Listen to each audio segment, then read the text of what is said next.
एक बार नीम बरौरी गांव में हनुमान जी का एक मंदिर था। उस मंदिर में एक पक्का चबूतरा बनाने की बात चल रही थी। तो बाबा जी ने गांव के एक समृद्ध वैश्य से कहा कि तुम मंदिर परिसर को ईंटें और सीमेंट दान कर दो।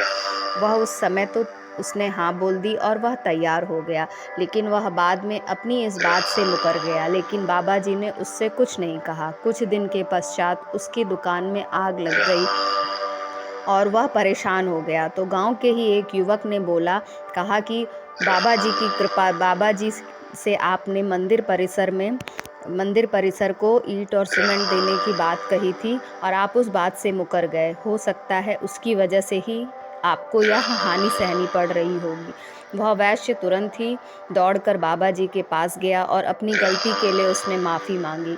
और बाबा जी ने उससे कहा कि तुमसे हनुमान जी रुष्ट हो गए हैं और उसको आश्वस्त करके भेजा कि तुम जाओ, तुम्हारा कोई भी नुकसान नहीं होगा। और फिर वह वहाँ से चला गया और बाबा जी जहाँ पर बैठे हुए थे आसन लगाए हुए, वहाँ से ही उन्होंने अपने पात्र में से जल की कुछ बूंदें उसकी दुकान की दिशा की तरफ फेंकी।